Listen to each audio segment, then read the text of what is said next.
Chapter 6 of Brave New World by Aldous Huxley delves deeper into the complexities of the characters, particularly Bernard Marx and Lenina Crown, showcasing the ongoing conflict between societal conformity and individual desires. The chapter begins with Lenina's concern over Bernard's unorthodox behaviors, such as his desire for privacy and inclination to question the fundamental principles of their society. Lenina finds Bernard odd due to his eccentricities, a sentiment that is further complicated during a flashback of their first date. During this flashback, we see Bernard struggle between his yearning for a deeper, emotional connection with Lenina and the societal expectation of mindless sexual encounters, exemplified when he stops their helicopter over the English Channel to appreciate nature's power, an act that bewilders Lenina. This discrepancy in their desires leads to a quarrel, highlighting their fundamentally different worldviews.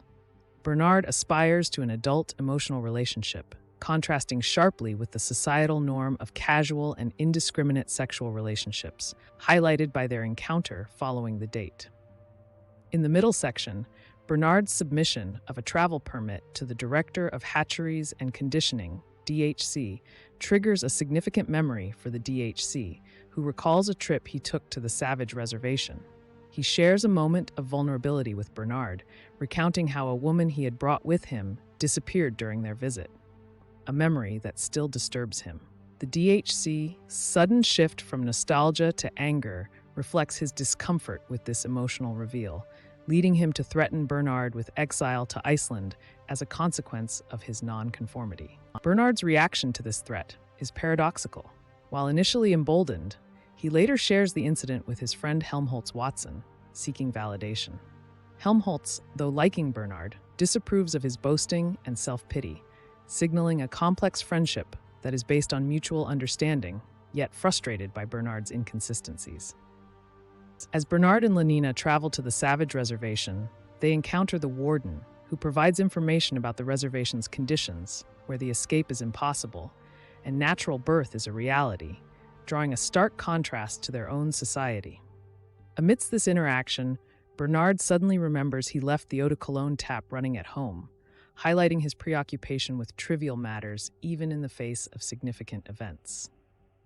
Upon contacting Helmholtz about the incident, Bernard learns that the DHC's threat of exile is serious, leading to a collapse of his bravado. His theoretical courage fades abruptly, and Lenina convinces him to take Soma to alleviate his distress, illustrating Bernard's inability to cope with actual challenges when stripped of societal crutches. Chapter 6, therefore, explores the deep-seated fears and insecurities of the characters, particularly Bernard, who, despite his critical view of society, is not immune to its influences. His encounter with genuine emotion, both from the DHC's memories and his own fear of exile, reveals his superficial rebellion and inability to truly stand against societal norms. The introduction of the Savage Reservation serves as a backdrop for these conflicts, marking a pivotal moment in the narrative where characters are faced with the realities of a world starkly different from their own. And as always, if you like this Bookly Crash Course video, make sure to smash that like button and leave a comment down below.